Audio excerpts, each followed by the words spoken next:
immigration. Wow. And then after that, i-claim na namin yung dito na kami ngayon sa hotel namin, sa Panda Hotel. So, Wow. yan, so walang V-Day pero meron naman kami dalang portable tabo. Maraming salamat sa pagsama sa amin.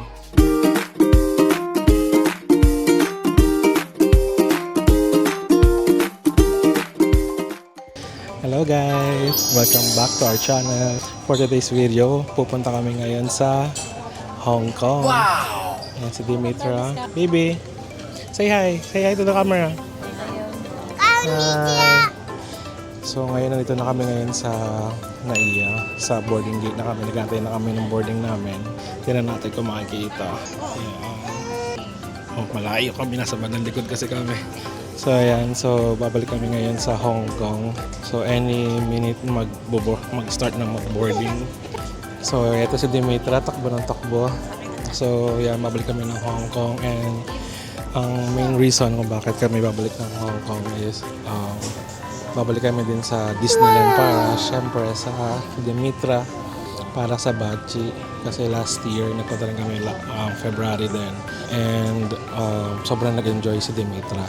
So ngayon, 2 years old na siya, and sure kami na mas lalo siyang mag-enjoy, kaya babalik kami sa Disneyland. So update namin kayo mamaya pag nasa Hong Kong na kami. Hello guys, nandito na kami, nakaboard na kami sa plane.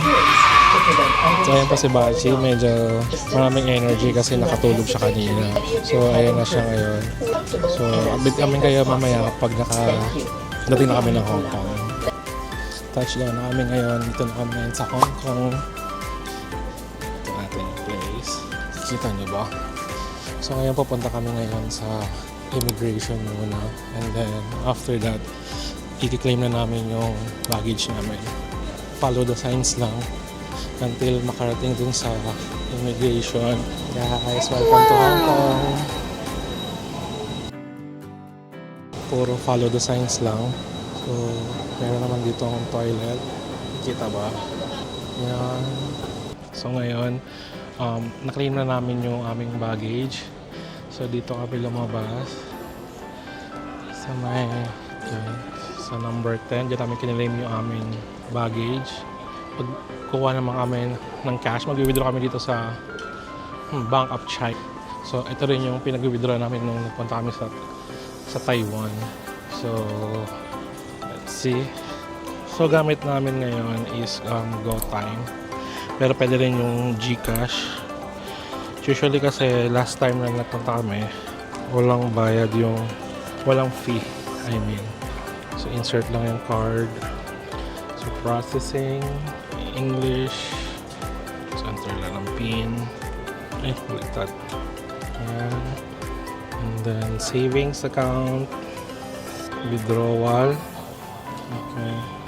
So try muna natin ng 2.5 Hong Kong dollars. Then enter. So processing. Kuha na tayo ng notes.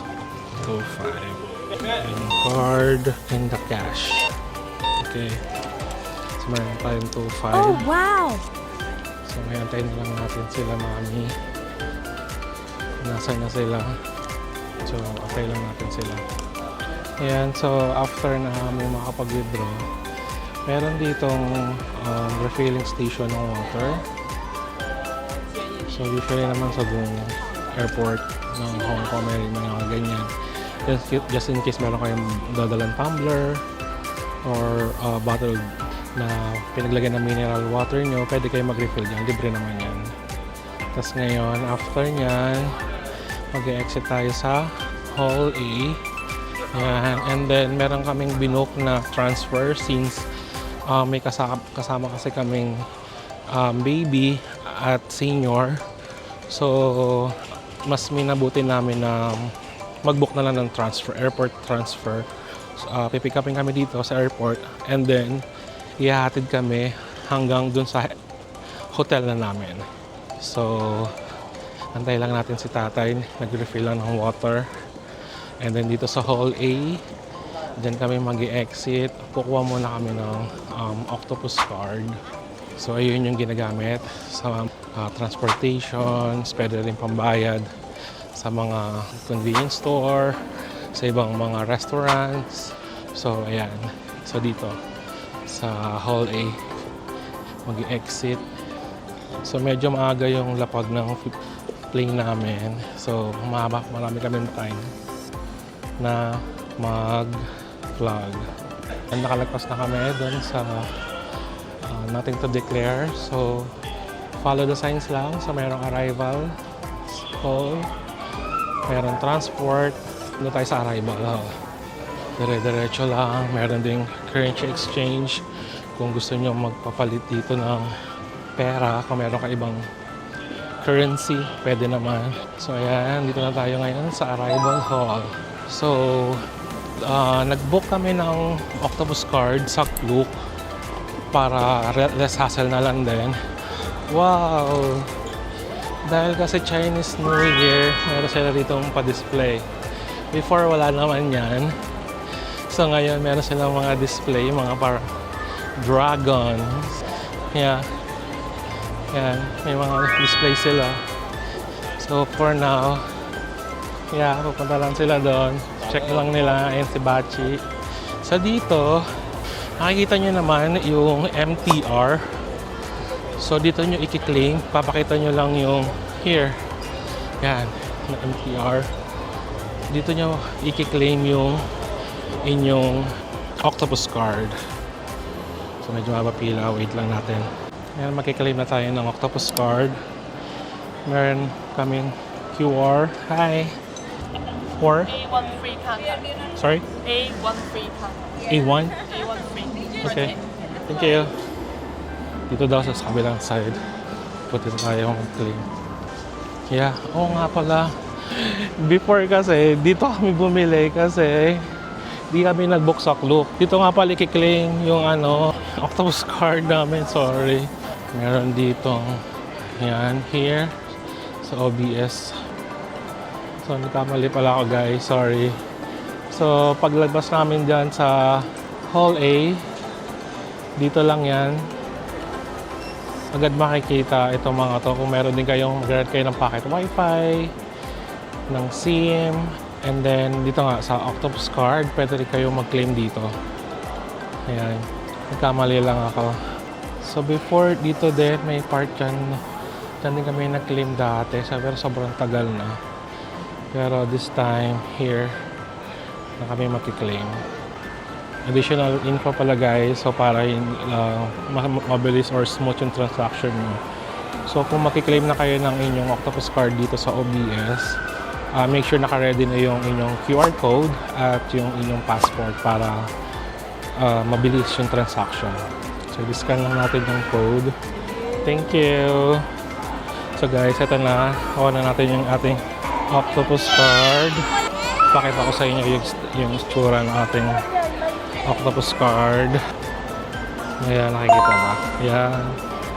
Okay na guys. So, puntahan ko na sila dito sa may display ng mga dragon. Okay. Ando na sila sa pick-up point. Dito mo makikita-kita sa day 1 and 2. So, let's wait lang natin. Kausapin lang natin yung in charge dito sa area. Hello guys, nandito na kami ngayon sa service papuntang hotel. At ngayon, nakita mo si Bachi, sobrang nag-enjoy siya ngayon. Pwede na siya mag-commute ng bus. So, check natin yung, ito sila tatay, kabilang side. Yan niya naman yung view. Nabibigyan ba ng justice ng camera yung view? Sobrang ganda ng view. Sobrang nag-enjoy ang baby Bachi kasi nagsising pa siya.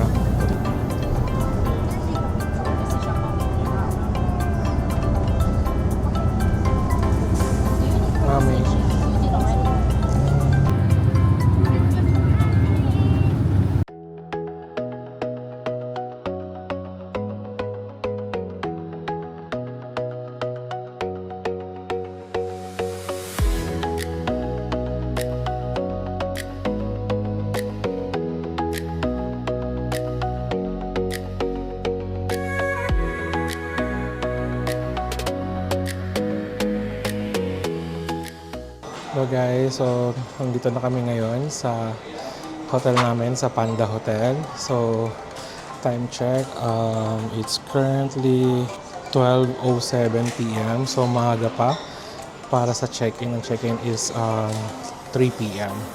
So, ang ginawa namin is, actually gagawin pa lang. So, ayan yung luggage namin. So, iiwan namin yan dito sa concierge, dito sa lobby. And then, magla-lunch muna kami since lunchtime na. So, ito pala yung Panda Hotel. Ayan. So, inaantay lang namin si Bachi tsaka si Mami kasi nag-busy sila. So, bababa muna kami. So, yung room tour is mamaya ko na lang. So, iduduktong ko na lang dito after namin mag-check-in. So, after namin kumain, siguro maglilibot lang muna kami. And then, kakain, and then libot. And then siguro, pag oras na ng check-in is mag-check-in muna kami din. Siguro magpapahinga muna kami. And then, bababa ulit kami, maglilibot na lang kami. Since marami naman pasyalan ito sa malapit sa hotel namin. Yun lang. Bye-bye.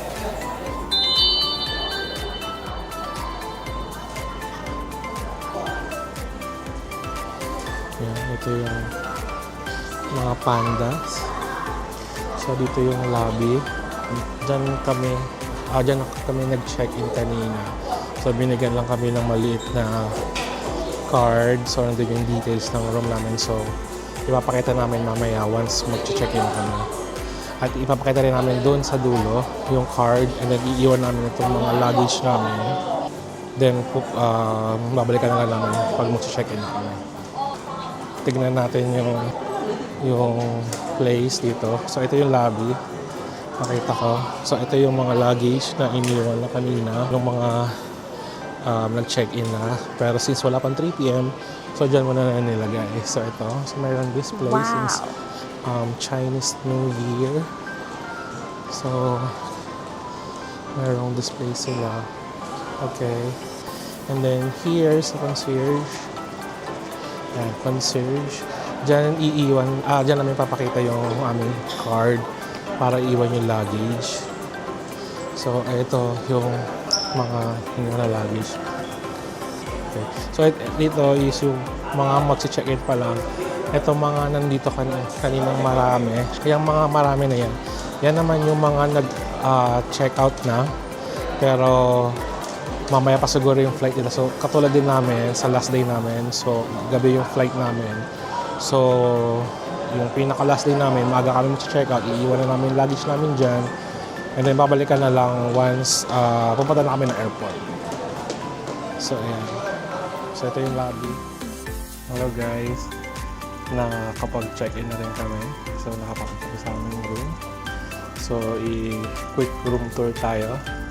So, bago ang lahat, so pag every time na lagi natin ipatandaan yung emergency evacuation route para just in case emergency, alam natin kung saan yung mga emergency exit, saan yung pinakamalapit. So, yan lagi natin ipatandaan.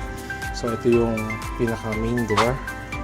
So, pagpasok natin dito, ito na kagad ang makikita. Meron na dito full body mirror. And then, ang view. Okay, so ito yung bed. So, parang king size. Kasya kaming tatlo. So, ayan po yung princess. Sa cellphone. So, maganda yung bed. And then, dito, mayroong sofa and maliit na mini table. And then, mayroong work table. And then, ito yung view sa aming hotel. Wow! So, ayan, ang view. Ganda. Sobrang ganda ng view namin ngayon. Ito yung binili namin kanina sa Welcome. Nasa kabilang room yung iba na kay nanay. Ito yung mini. Kabila pala. So, start na. And then, meron naman din dito sa drawer. Merong mga coffee, creamer, black tea, so, jasmine tea, electric kettle, meron din ito. So, namili kami ng grocery para merong pagkain si Bachi pag bigla siya nagluto. While nandito kami sa hotel. Ito po siya, busy. And then, dito sa may pagpasok sa door, sa right side, ito naman yung toilet and bath. So, ito yung sink. So, ito yung dental toothbrush, I guess. Yeah. And then, mayroong hand wash, a tissue, towel. Ito extra towel din dito. Ito yung bathtub. Then, may free shampoo, conditioning shampoo, and shower gel. So, yan. So, walang bidet, pero meron mga dalang portable towel. Yan. Sobrang sulit kasi dito usually sa Hong Kong, usually mga hotel is maliliit, masisikip. Pero maganda yung nakuha namin kasi maluwag. Tama-tama sa amin, tsaka may laruan si Bachi. Just in case na gusto niya maglaro-laro. So ayun guys, tapos na tayo mag-room tour. So ito mabilisan lang. So ano-ano ba yung mga kailangan natin as Philippine passport holders na gustong pumunta dito sa Hong Kong. So number 1 is kailangan meron tayong valid passport at least 6 months ang validity ng passport natin. And then kailangan din natin mag-fill out ng e-travel 72 hours prior yung ating flight.